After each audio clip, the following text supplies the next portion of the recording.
कहना चाह कि मैं जीवित हूं और आप सब इसके गवाह को ऑपरेशन रोरिंग लायन के बारे में कुछ बताना चाहता हूं।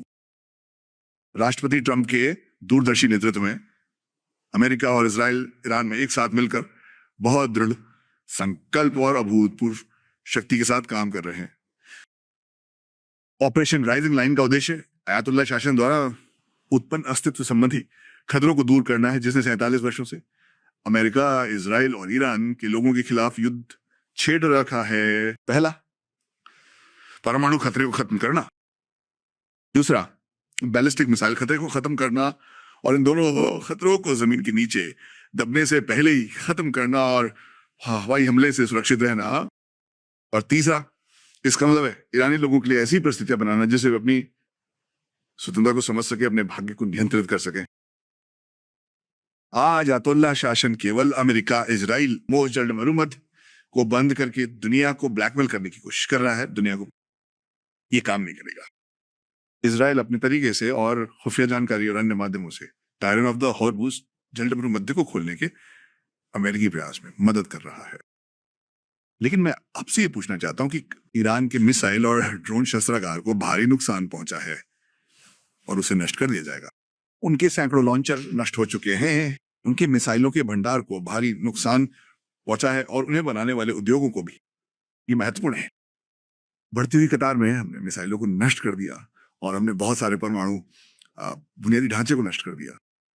लेकिन अब हम उन कारखानों को नष्ट कर रहे हैं जो इन मिसाइलों और परमाणु हथियारों को बनाने के लिए पुर्जे बनाते हैं, जिन्हें वे बनाने की कोशिश कर रहे हैं। हम उनके औद्योगिक ठिकानों को इस तरह से तबाह कर रहे हैं जैसा हमने पहले कभी नहीं किया। ईरान की हवाई सुरक्षा बेकार हो चुकी है। उनकी नौसेना समुद्र के तल में दबी हुई है। आज हमने कैस्पियन सागर में उनकी नौसेना के दूसरे हिस्से पे हमला किया। उनकी वायुसेना लगभग तबाह हो चुकी है। ईरान का कमांड और कंट्रोल स्ट्रक्चर पूरी तरह से अस्त व्यस्त है। और मैं आपको बता सकता हूं कि अभी भी बहुत कुछ किया जाना बाकी है और हम वो करेंगे। पर वो ये है कि इजराइल ने किसी तरह अमेरिका को ईरान के साथ संघर्ष में घसीटा।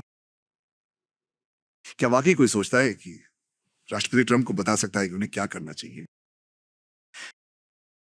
राष्ट्रपति ट्रंप हमेशा वही फैसले लेते हैं जो उन्हें अमेरिका के लिए अच्छे लगते हैं। और मैं ये भी जोड़ना चाहूंगा कि मुझे लगता है कि आने वाली पीढ़ियों के लिए भी क्या अच्छा है। इस मामले में वो हित बिल्कुल स्पष्ट है। जब ईरानी गुंडों ने अमेरिकी दूतावास पर कब्जा कर लिया था, उन्होंने कहा था कि शासन कितना खतरनाक है। अपने पहले कार्यकाल में उन्हें किसी को समझाने की जरूरत नहीं पड़ी। उन्होंने कहा कि ईरान का परमाणु समझौता अब तक का सबसे खराब समझौता था। और वो अपने दूसरे कार्यकाल से पहले जब वो दोबारा चुने गए, उससे बाहर निकल गए। मैं मारा लागोमन से मिलने गया था। उन्होंने मुझसे सबसे पहले ये कहा, लिब, हमें यह सुनिश्चित करना होगा कि ईरान के पास परमाणु हथियार न हो। उन्होंने यह मुझसे कहा। मैंने उनसे ये नहीं कहा। उन्हें भी किसी को समझाने की जरूरत नहीं थी। अब उन्होंने ऐसा क्यों कहा?